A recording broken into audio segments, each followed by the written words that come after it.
전화위복이라는 말 아시나요? 처음에는 화로 느껴지던 일이 지나고 보니 복이었다는 뜻입니다. 때로는 인생을 살면서 좋은 일인지 나쁜 일인지 분간이 안 될 때가 있습니다. 신은 인간이 견딜 만한 시련을 주며 인간을 성장시킨다고 하던가요? 오늘은 많은 고난을 견디며 딸을 훌륭하게 키워내고 끝까지 딸을 지켜낸 멋진 아빠의 이야기를 들려드리겠습니다. 저는 톡톡사연 박주한입니다.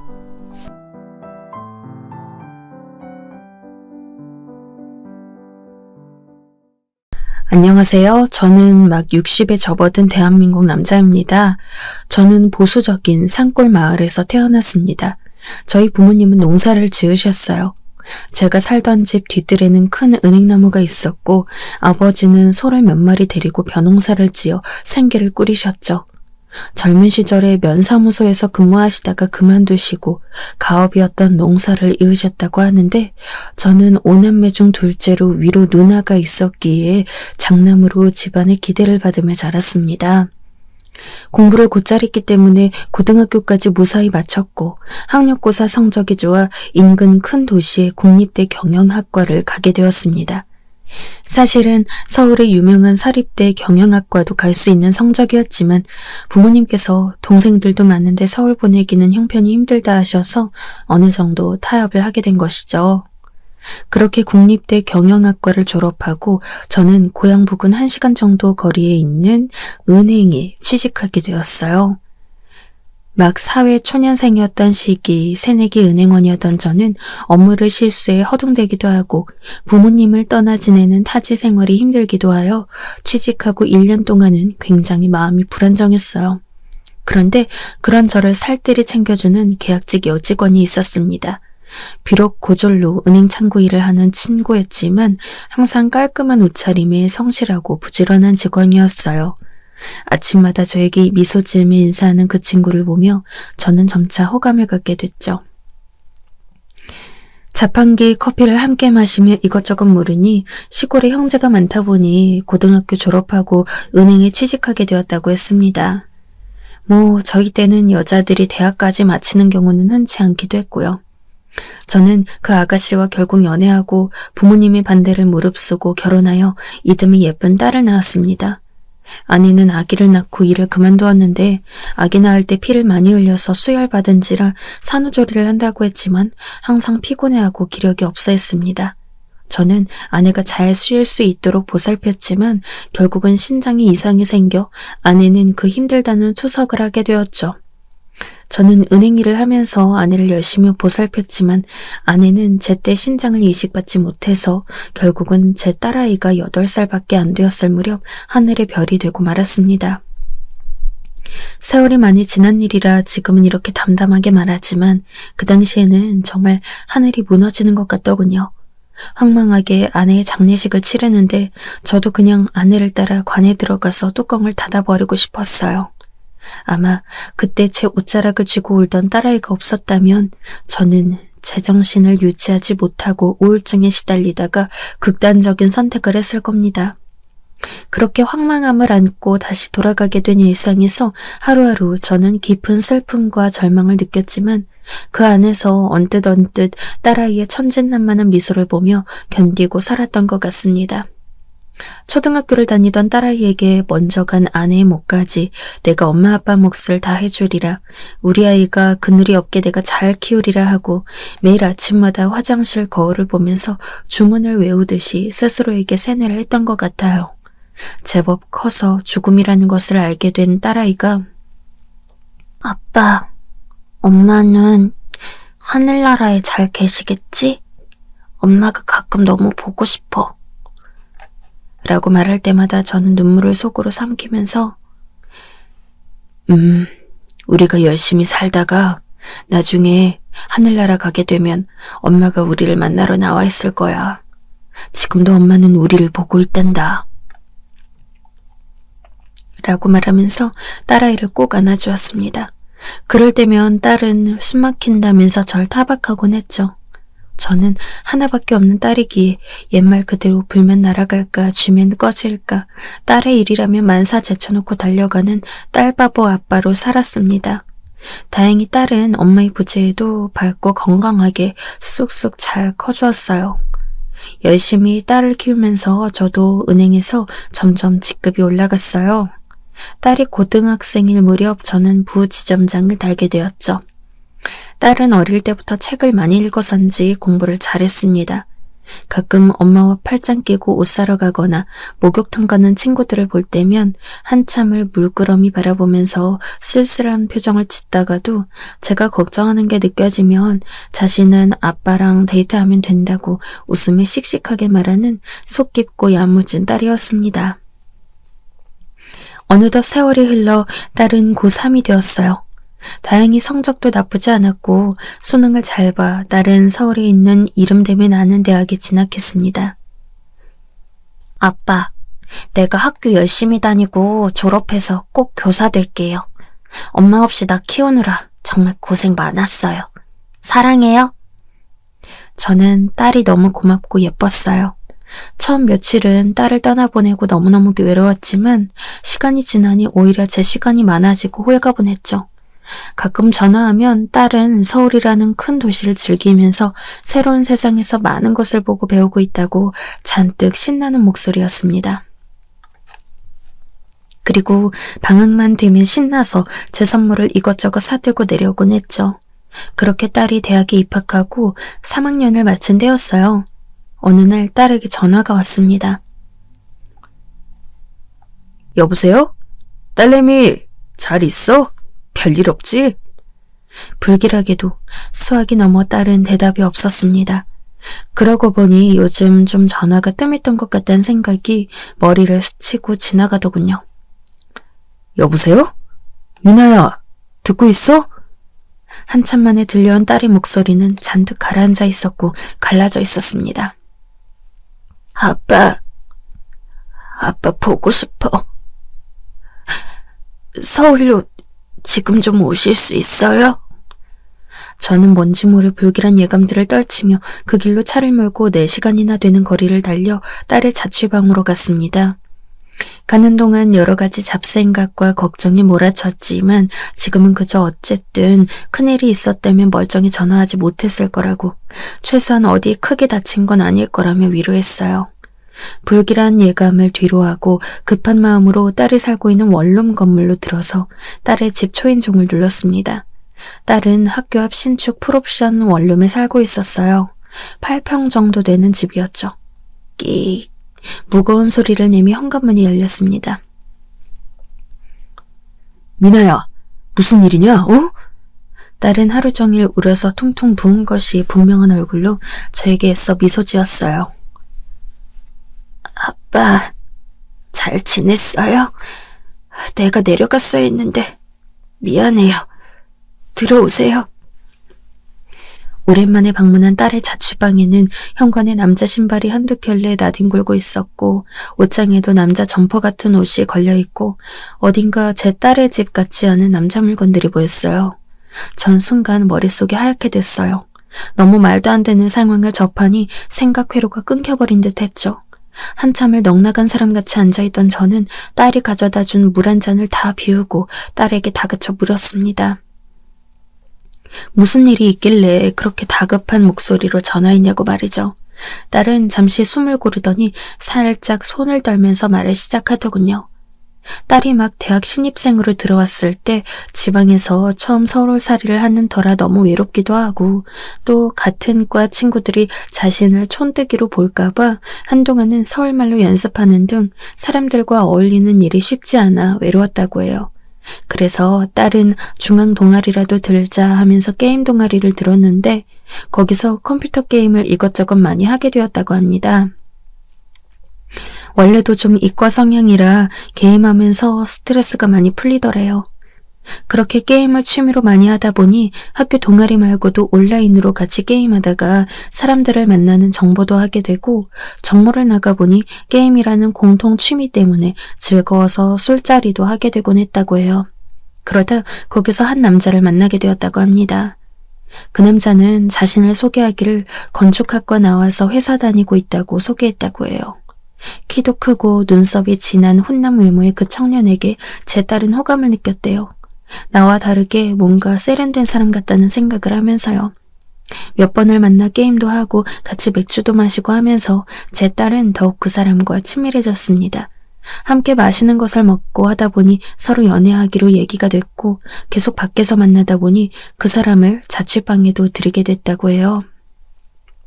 저는 그 대목에서 경솔한 딸의 행동이 너무 화가 났지만 바쁘다는 명분으로 자주 올라와 체크 못한 제 탓도 크다는 생각이 괴롭더군요.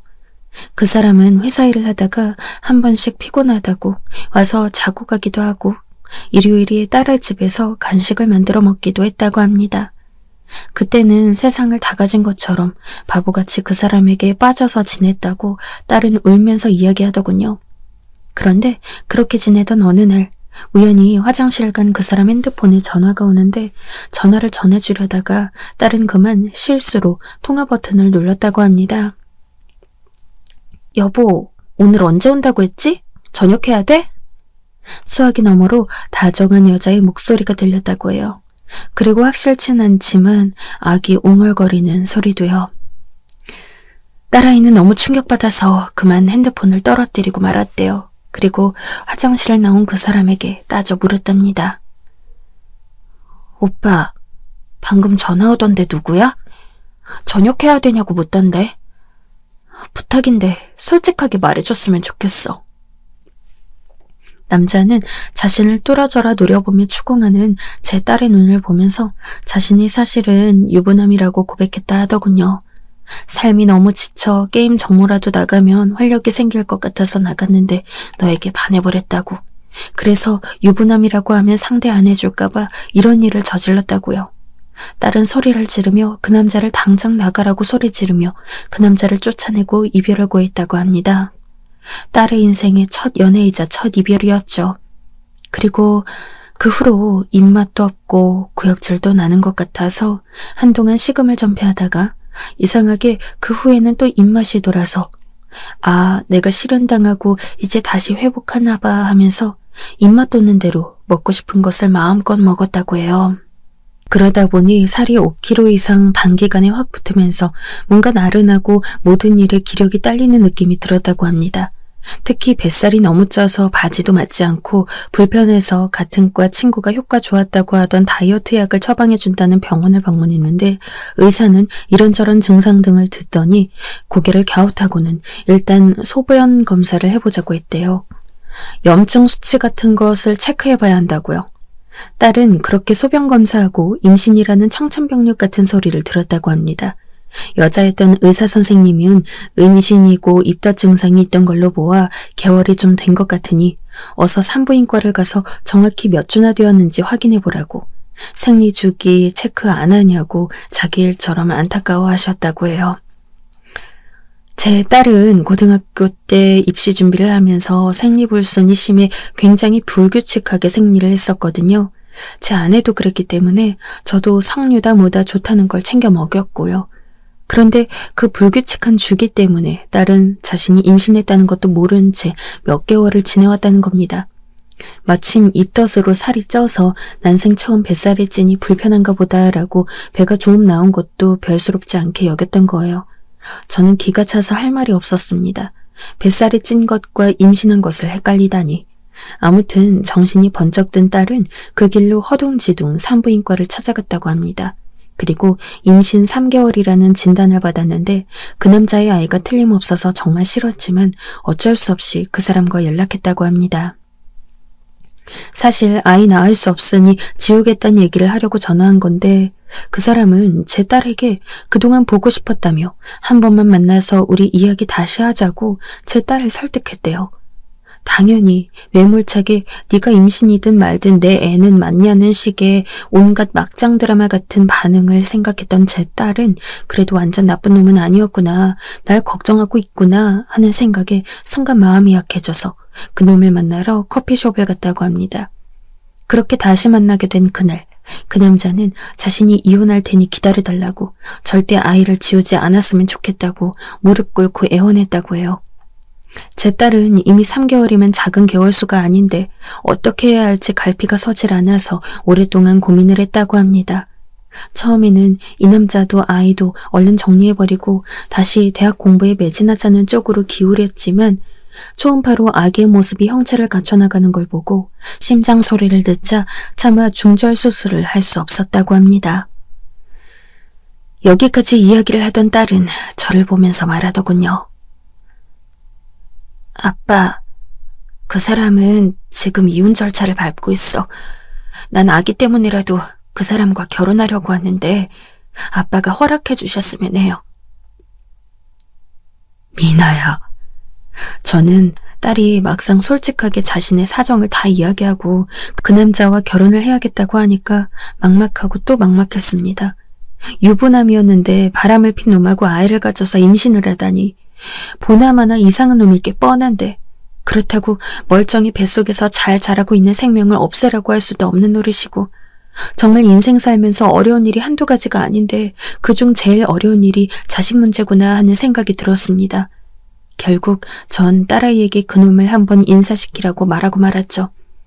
딸은 잔뜩 긴장한 채로 제 말을 기다리다가 기쁜 미소를 띠면서 고개를 끄덕였어요.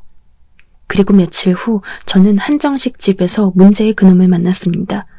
갑자기 이른 나이에 사위가 생긴다는 것도 기가 막혔지만 유부남인 주제에 감히 내 딸을 꼬여낸 것이 아무리 생각해도 이해가 안 갔죠. 당연히 제 표정은 좋을 리 없었고 약속 시간보다 10분 일찍 제 앞에 나타난 그놈은 저를 보자마자 무릎을 꿇더군요. 장인어른, 인사 올리겠습니다. 그래도 제법 씩씩한 구석은 있었습니다. 저는 제가 생각하는 새님 타입은 아니어서 그나마 낫다고 생각하며 샅샅이 그놈을 살펴보았죠. 외모는 185cm 정도 되는 키에 단단한 체격, 운동선수라고 해도 될 법한 다부진 모습이었는데 제 생각보다 날티는 나지 않았고 우리나라에서 내로라 하는 대학 출신이었어요. 대기업을 다니고 있다 했는데 묻는 말에도 생각보다 대답 잘하고 제 딸을 생각하는 마음도 커 보였어요. 지금 아내와 왜 이혼하게 되었냐는 제 질문에 그놈은 한참 고개를 떨구더니 결혼하고 1년 후 아예 아내와 남처럼 살고 있다고, 아내가 사치가 심해 빚을 많이 져서 버겁다고, 지금 결혼한 지 3년 되었는데 아이는 없고 그저 빨리 정리되기를 바란다는 말만 했습니다. 저는 한 달 뒤면 정리된다고 들었는데 그렇다면 우리 딸과 결혼을 하고 싶은 거냐고 물었어요. 그놈은 그렇다고 하더군요. 기회를 주신다면 제 딸과 또 뱃속의 아기와 함께 저도 제 인생 행복하게 살아보고 싶다고 눈물을 흘렸습니다. 저는 이놈의 실수를 하긴 했지만 영 몹쓸 놈은 아니구나 생각이 들어서 결혼 준비 시작하고 상견례 날짜 잡으라고 우리 미나 배 더 부르기 전에 어서 식 올리고 주변에서 말 안 나오게 하자고 했습니다. 비록 임신해서 하는 결혼이었지만 딸은 결혼식에 로망이 있었던지 열심히 준비를 했어요. 그 애는 가든 파티 느낌이 나는 결혼을 하고 싶다고 하면서 야외 정원이 있는 결혼식장을 찾았고 야외 출장 뷔페도 알아봐야 했죠. 임신한 몸으로 딸은 정말 열심히도 알아보더군요. 그러다가 도저히 안 돼서 웨딩 플래너와 계약도 하고 정말 정성을 다해 결혼식을 준비하는 딸아이 모습이 저는 착잡하면서도 한편 이렇게 생각보다 빨리 내 울타리를 떠나가는구나 싶은 것이 서운하면서도 또 기특하기도 했습니다. 결혼식은 적당한 규모의 예식장에서 양쪽 직장 동료들과 친구들 그리고 가족들의 축복을 받으며 무사히 식을 치렀습니다. 그리고 딸네 부부는 세부로 신혼여행도 다녀왔어요. 신혼집은 서울에서 딸이 자취하고 있던 동네 근처로 차렸고 이혼하는 과정에서 재산 정리가 아직 안 되어 돈이 많이 없다는 사위의 말에 따라 제가 좀 보태주었습니다. 당장 큰 돈을 융통할 수 없어 새를 살겠다고 하는데 차마 임신한 내 딸아이를 월세집에 살게 하고 싶지가 않았어요. 그래서 저는 나중에 이혼한 재산 정리가 되면 다시 갚으라고 말하고 빌려주는 형식으로 사위에게 차용증을 쓰고 돈을 이체해 주었어요. 당연히 딸 인생의 새로운 시작이라 저도 그냥 줄까 생각도 했지만 한편으론 아직 이 놈을 못 믿겠다는 마음도 있기 때문이었습니다. 앞으로 사는 모습 지켜보면서 본인 주장대로 이상한 놈 아니고 그냥 첫 결혼을 잘못한 사람이라고 판단이 된다면 그냥 그 차용증하고 빚은 없던 걸로 하자고 할 생각이었죠. 딸은 복도식 아파트지만 깨끗하고 지하 주차장이 있는 세대수가 많은 단지를 골라 7층으로 이사를 했습니다. 이사하며 드릴 신혼가전을 저와 함께 보러 가면서 딸은 제 팔짱을 끼고 환하게 웃으며 즐거워했어요. 저는 딸아이의 그런 표정을 오랜만에 보는 것 같아 기쁘기도 하고 잘 살아야 할 텐데 걱정이 끝없이 되기도 했죠. 이래서 딸 가진 부모는 죄인이라고 하나 싶고 평생 애물단지라는 말이 괜히 있는 건 아니다 싶고 그렇더군요. 그렇게 우여곡절 끝에 결혼을 하고 신혼집을 차린 딸은 몇 개월 후 자연분만으로 건강한 아이들을 출산했습니다. 아기는 3.3kg로 무게도 적당하고 아주 눈이 똘망똘망한 예쁜 아기였습니다. 저는 아기 낳는 것을 반대했지만 막상 눈앞에 손주를 보자 너무 예뻐서 정신을 못 차리겠더군요. 제가 부지점장으로 받는 월급이 꽤 되었기 때문에 1년 동안 딸에게 산후조리를 하면서 아주머니도 쓰고 편하게 몸조리하라고 제법 큰 돈을 주었습니다. 딸과 사위는 저에게 고맙다며 큰 절을 하더군요. 딸은 가끔 명절 때나 어버이날 그리고 남편 여름 휴가 때 친정인 제 집으로 아기를 데리고 왔습니다. 사위는 때로는 같이 올 때도 있었고 또 회사 일이 바쁘면 안 오기도 했는데 그래도 제법 신혼생활을 즐기고 있는 모양이었습니다. 항상 제잘제잘 저에게 아빠 최서방이 말이야 하면서 사위 자랑을 늘어놓는 딸의 모습을 보면 안심이 되기도 하고 또 한편으론 그렇게 그놈이 좋나 싶기도 하고 이중적인 마음이 들었어요. 그래도 결혼하고 시끄럽지 않게 잘 사는 게 어디냐 싶었죠. 딸은 산후조리하고 사람을 쓰라고 제가 1,000만 원이나 되는 돈을 줬는데도 몸이 안 좋은지 부은 것 같기도 하고 날씬했던 몸이 제법 불어갔습니다. 가끔 전화하면 설거지하는 소리도 들리고 집안일도 혼자 하는 것 같았죠. 저는 그 돈을 어디다 썼나 싶어서 딸에게 사람 안 쓰고 있냐고 너 몸이 왜 이렇게 살이 쪄가냐고 물었지만 딸은 아빠 산후조리는 충분히 하고 있어요. 일주일에 2번 아주머니도 오시고 아기 봐주시면서 살림해 주시는 게 돈이 비싸서 일주일에 2번만 오시라고 했어요. 라고 말했어요. 저는 그 정도 돈이면 충분할 줄 알았더니 요즘 조리원 비싸다고 기사도 나던데 더 많이 줄 걸 그랬나 생각 들었지만 이미 결혼해서 가정을 꾸렸는데 내가 너무 나서는 것도 모양새가 안 좋을 것 같아서 밥 잘 챙겨 먹고 네 몸 잘 챙기라고 자식도 네가 먼저 있고 나서 자식 챙기는 거라고 말했습니다. 손주는 무럭무럭 잘 자라고 있었어요. 녀석은 아들이라 그런지 하루가 다르게 몸이 묵직해져 가고 안아보면 뼈가 제법 굳고 무거운 느낌이 들었습니다. 손자 녀석의 통통한 볼때기를 보고 있으면 아무것도 하지 않아도 행복한 기분이 들었습니다. 먼저 세상을 떠난 아내가 요 손주 녀석을 봤다면 얼마나 기뻐했을까. 가끔 아내가 너무 보고 싶었습니다. 심지어 아주 오래된 일이 되었는데도 아내가 세상을 떠날 때 제 손을 꼭 잡고 했던 마지막 말이 이상하게도 딸이 아기를 낳고 난 후 꿈에 나오더군요. 아내는 말했습니다. 여보, 미나 아빠, 당신 내가 떠나고 나면 우리 미나 잘 부탁해요. 미나 어디 가서 힘든 거 참고 살지 않도록 행복하게 웃으며 힘든 거 말하면서 살게 해줘요. 든든한 아빠가 되어줘요. 당신도 좋은 사람 있으면 만나고 행복해요. 여보, 그런 소리 하지 마, 여보. 꿈에서 몇 번이고 헛손질하다가 깨고 나면 온몸이 땀으로 흠뻑 젖었습니다. 저는 나도 딸도 잘 지내고 있는데 왜 이런 꿈을 꾸는지 의아했지만 모든 것이 잘 해결되고 나자 그냥 옛 생각이 나서 내 무의식이 자꾸 아내를 생각하는가 했습니다. 딸은 잘 지내는 것 같았어요. 아기가 어려서 힘들다며 가끔 전화로 명절 인사를 대신하기도 했고 최서방과 다투고 목소리가 가라앉은 적도 있었지만 부부 사이라는 것이 원래 항상 좋을 수만은 없는 것이기에 그러려니 했죠. 저는 계속 은행 일에 매진하고 또 뒤늦게 시작한 골프에 재미를 들려 열심히 스크린 골프장을 다니던 때였습니다. 어느덧 손자는 제법 자라서 돌잔치를 하고 두 돌이 지나 4살이 되었습니다. 이제 말도 제법 하는 똘똘하고 귀여운 녀석이었죠. 아장아장 걷는 모습이 어찌나 귀엽던지 자기 전에 항상 그 동영상을 보면서 미소를 짓곤 했어요. 최근에 보내온 영상을 보니 제법 말도 잘하는 것이 남자아이치고 말이 빠른 것 같았습니다. 두 돌이 지났으니 단어는 말하는 게 당연하지만 제법 문장을 붙여가며 말하는 것 같았어요. 저는 문득 손주가 옹알이 하던 게 생각나서 딸아이에게 전화를 걸었습니다. 여보세요?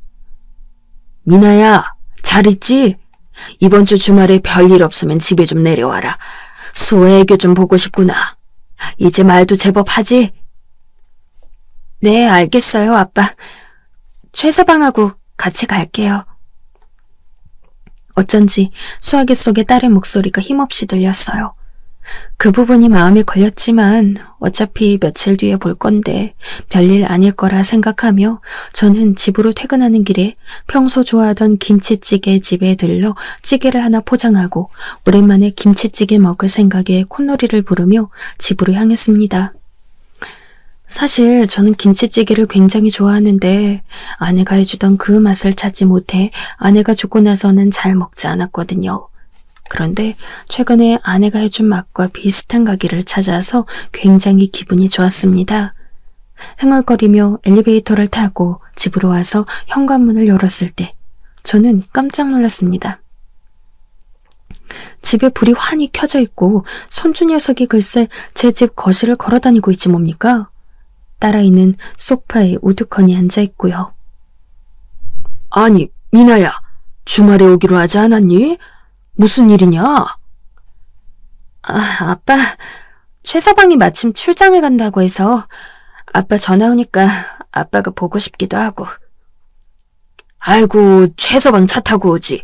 차도 없는데 고속버스 타고 왔어? 아니야, 기차 탔어, 아빠. 기차 안에는 화장실도 있고 애기 데리고 타기 괜찮아요. 그 말을 하는 딸의 얼굴이 어쩐지 하얗게 질려 혈색이라곤 하나도 없어 보였습니다. 저는 딸이 걱정되어 뭔가 더 물으려다가 일단 밥부터 먹여야겠다 싶어 김치찌개를 식탁에 차리기 시작했어요. 딸도 밥그릇을 가지고 와 밥을 푸더군요. 그리고 국그릇도 가지고 와 국자로 냄비에 있던 찌개를 푸는데 쨍그랑. 딸이 그만 국그릇을 실수로 놓쳐버린 것이었죠. 긴 원피스를 입고 있던 딸의 다리 부분이 전부 빨간 국물로 얼룩졌고 딸은 뜨거웠는지 황급히 치마를 걷어올렸습니다. 그런데 딸의 다리에서 저는 이상한 것을 보고 말았어요. 딸의 다리는 마치 단풍이 든 것처럼 울긋불긋했어요. 살색이 아니라 파란색과 빨간색으로 온통 멍이 들어 있었습니다. 잠깐만, 미나야, 너 이게 뭐냐? 다리가 왜 이래? 딸은 화들짝 놀라 옷으로 다리를 가리더니 옷 갈아입고 오겠다며 자리를 피해버렸어요. 전 어쩐지 그 상처가 이상해서 초조하게 방으로 들어간 딸이 나오길 기다렸습니다. 30분이 지났을까? 딸은 옷 갈아입는데 시간이 왜 그렇게 걸리는지 티셔츠와 바지를 입고 다시 제 앞으로 왔죠. 그리고는 얼마 전 남편과 함께 봉사 동아리 활동을 하다가 넘어져서 멍이 들었다고 했습니다. 시골 가서 어르신들 일을 도와주는 것이었는데 아무래도 익숙치 않은 일을 하니 많이 다쳤다고, 최서방이 하도 다쳤다고 화를 내서 이제 봉사활동 동아리는 최서방 혼자 가기로 했다는 것이었습니다. 엄마, 엄마. 그때였습니다. 제 손주가 우리에게 아장아장 걸어온 것은. 그래. 민재야, 우리 민재 왔어? 엄마 여기 있어, 우리 아가. 엄마, 맴매. 갑자기 손주는 제 딸아이 옆에 바닥에 털썩 주저앉더니 손바닥으로 바닥을 탕탕 내리치면서 맴매라는 소리를 반복하는 것이었습니다. 딸도 저도 놀라 손주를 바라봤어요. 저는 반복되는 그 맴매라는 말이 아무래도 이상했습니다. 저는 딸이 손주를 쳐다보느라 방심하고 있던 사이 티셔츠를 입고 나온 딸의 팔 부분을 재빨리 걷어보았죠. 세상에, 그 팔 역시 다리처럼 울긋불긋하더군요. 왜 이래요, 아빠? 딸은 깜짝 놀라 제 손을 떼어내고는 제 눈빛을 피했습니다. 저는 아주 오랜만에 가슴 깊은 곳에서 분노가 치솟는 것을 느꼈습니다. 이 분노는 익숙한 것이었어요. 제 딸이 저를 자취방으로 불러 그 자식이 유부남이었다고 말했던 그 순간 느꼈던 분노였죠. 오히려 모든 사태가 파악되자 속이 시원했습니다. 제 딸이 명백한 학대를 당하고 있었어요. 남자다운 척하던 그 새끼가 감히 꽃 같은 내 딸한테 손을 대고 있었습니다. 미나야, 맴매가 무슨 뜻이냐? 민재가 지금 말하는 게 뭐냐고! 저는 결국 폭발해버렸습니다. 딸은 아무 말도 못하고 닭똥 같은 눈물만 뚝뚝 흘렸어요. 그렇게 1시간이 넘게 딸은 눈물을 쏟아내더니 마침내 그간 있던 일들을 말하기 시작했죠. 결혼하고 아기가 태어나기 전까지 그 새끼는 아주 잘해줬다고 합니다. 정말 공주님 대접을 해주면 불면 날아갈까 주면 꺼질까 하인처럼 모든 시종을 들면서 장밋빛 미래를 이야기했다고 해요.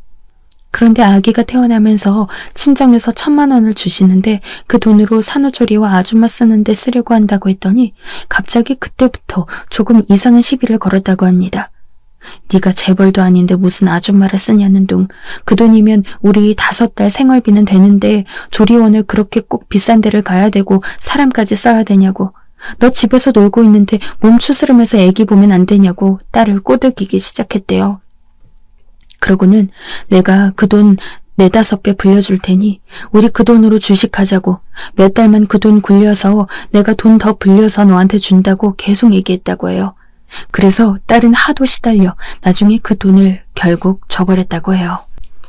그렇게 주식을 시작한 그 자식은 아기가 울든 말든 아기를 혼자 돌보는 제 딸이 몸이 상해 붓기가 안 빠져 고생하고 밥을 제대로 못 챙겨 먹어 병이 나든 말든, 심지어 아기가 아파 열이 펄펄 끓는데도 주식만 쳐다보고 집에 오면 소파에 누워 쉬기만 했다고 합니다. 딸은 임신 때 그렇게 잘하던 사람이 저렇게까지 무심하게 변하는 것이 이상해 설득도 해보고 화도 내보고 육아 좀 같이 하자고 말도 해보고 계속 실랑이를 했다고 해요. 그러던 어느 날 아무리 말해도 듣지 않는 남편에게 화가 난 딸이 심한 소리를 해버렸다고 합니다. 당신, 전 와이프한테도 이렇게 해서 이혼당한 거 아니야? 어떻게 사람이 임신 때하고 180도 달라질 수가 있어? 와이프가 힘들다는데 도와달라고 하는데 어떻게 그렇게 모른 척할 수가 있냐고. 뭐? 이게 보자 하니까 퇴근하고 좀 쉬자는데 왜 지랄이야! 하면서 그 자식이 리모컨을 제 딸에게 집어 던졌다고 했어요. 그게 폭력의 첫 시작이었다고 합니다. 그 후로 조금만 뭐라고 하거나 잔소리를 하면 뭔가를 집어 던지거나 질질 끌고 가서 패거나 했다는 것이었죠. 다부진 체격으로 한 대 맞으면 딸은 고꾸라져서 한동안 일어나지도 못했다고 해요. 가장 힘들었던 점은 아이가 보는 앞에서 그런 행동을 한다는 것이었어요. 아이가 쳐다보면 이렇게 말했다고 합니다. 엄마가 아빠 말을 안 들어서 맴매하는 거야. 알았지? 저기 가서 놀고 있어. 세상에, 이런 천인공노할 새끼가. 저는 분노를 금할 길이 없었습니다. 미친놈도 이런 미친놈이 없었죠. 역시 사람 고쳐 쓰는 거 아니라더니. 유부남이 처녀 꼬셔서 임신시켰을 때부터 이상한 놈이었던 거예요. 저는 너무 화가 나서 이 새끼를 어떻게 조질까 하다가 급하게 친한 후배 녀석이 예전에 이혼 소송할 때 흥신소를 이용했다던 말아이 생각이 나서 그 흥신소 연락처를 알려달라고 했습니다. 일단 그 새끼의 모든 정보를 알아야 했죠. 흥신소에서는 하루 종일 붙어 다니며 일거수일투족 파악하려면 몇천 대의 돈이 든다고 했지만 전 얼마든지 돈을 줄 테니 확실하게 일상생활을 알아봐 달라고만 했어요. 그리고 딸에게 그 새끼에게 전화 걸어 며칠 친정에 있겠다고 하라고 했습니다.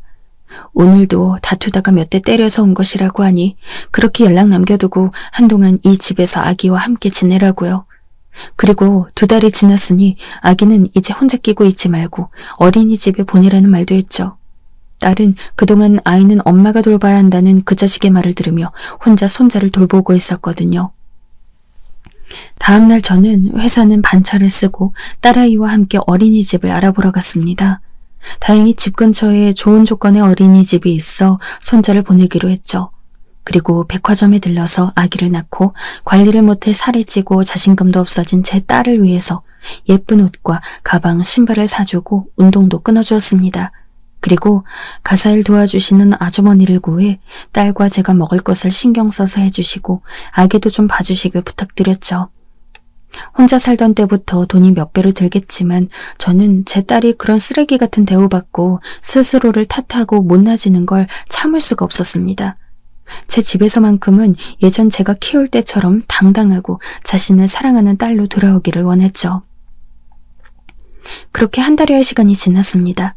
딸은 운동도 다니고 아기를 어린이집에 보내면서 자신을 다시 찾아가는 것 같다고 말했습니다. 살도 빠지고 예전보다 훨씬 얼굴도 밝아진 딸을 보면서 저는 이혼시켜야겠다고 더욱 마음먹게 되었죠. 딸은 이제 그 인간 근처에도 가기 싫다고 했습니다. 끌려가서 맞을 때의 기억이 아직도 잠들기 전에 떠오르고 오싹해진다고도 했죠. 그때 그 인간의 사람 같지 않은 눈빛, 그 눈빛을 잊을 수 없다고 했습니다. 드디어 흥신소에서 연락이 왔습니다. 흥신소에서 1달간 그 새끼를 쫓아다닌 결과 주식뿐 아니라 선물 거래에도 손을 댔고 현재 빚이 1억 가까이 된다는 것이었어요. 거기다 이혼한 전처를 무슨 이유에선지 주기적으로 호텔에서 만나고 있다는 것이었죠. 전처가 상당히 부유해 보이는데 돈을 빌기 위해서인지 전처에게 지극정성으로 에스코트를 하고 선물 공세를 펼치는 등 누가 보면 전처와 부부인 줄 아는 것 같다고 했습니다. 거기다 까도 나오는 이 양파 같은 새끼가 전처 말고도 다른 애인이 또 있다고 합니다. 무인 모텔에서 만나기도 하고 바닷가로 드라이브를 가서 조개구이를 먹기도 하는 앳된 애인이 있다는 것이었어요. 저는 도저히 안 되겠다는 생각에 마지막 카드를 꺼냈습니다. 바로 제가 집을 사줄 때 만들었던 차용증이었습니다. 이혼 통보와 함께 그 차용증으로 민사소송을 걸겠다는 의사를 변호사를 선임해서 전하고 저는 딸을 위한 복수를 시작했습니다. 변호사 통해서만 이야기하겠다고 아이 친권, 양육권 모두 내놓고 집 살 때 내가 빌려준 돈 이자까지 싹 다 뱉어내고 내 딸 몸 상하게 한 거 피해 보상금까지 다 받아내겠다고 했습니다. 처음에 그놈은 제 딸에게 집요하게 전화해서 협박도 하고 울며 불며 애원도 하고 너밖에 없다는 둥 온갖 거짓부렁을 했어요.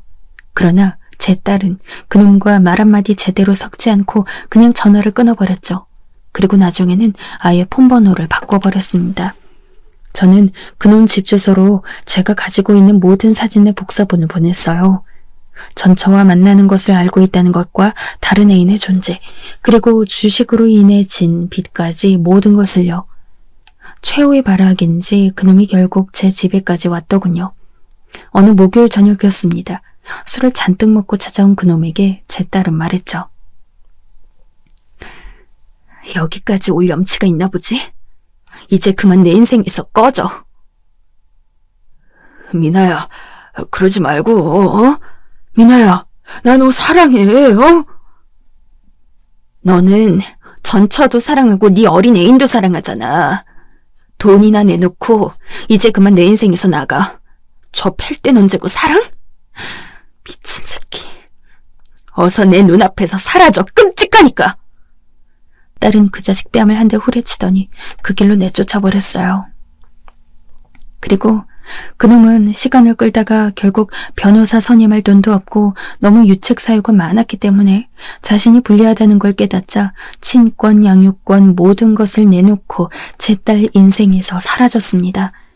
물론 제가 차용증 썼던 돈도 다달이 꼬박꼬박 갚고 있죠. 그 후 딸은 아이를 어린이집에 보내고 아주머니를 쓰면서 제 돈이 너무 나간다고 죄송해하더니 조그맣게 자몽청이며 레몬청 등을 파는 사업을 시작했습니다. 근처 카페에서 판매를 하는데 생각보다 인기가 있어서 조만간 그런 청들을 전문으로 하는 작은 카페를 차리는 것을 목표로 카페 아르바이트를 나가고 있어요. 저는 몇 달 새 다시 저와 살 때처럼 생기가 넘치는 제 딸아이와 딸을 쏙 빼닮은 손주를 보면서 즐거운 하늘을 보내고 있습니다. 이런 사태를 겪으며 느낀 점은 사람이 결국 어떤 상황에서도 돈이라든지 자신의 것을 가지고 있어야만 어떤 힘든 일이 있어도 대처할 수 있다는 것과 자식은 항상 무슨 일이 있는지 잘 살펴야 한다는 것입니다. 제 사연을 들어주신 여러분, 저처럼 딸아이의 아픔을 알아채지 못하는 바보짓 하지 마시고 항상 곁에 있는 가족들 소중히 여기면서 행복하게 지내시길 바랍니다. 어느새 완연한 여름의 모습이 드러나고 있네요. 행복한 하루 보내시길 바랍니다.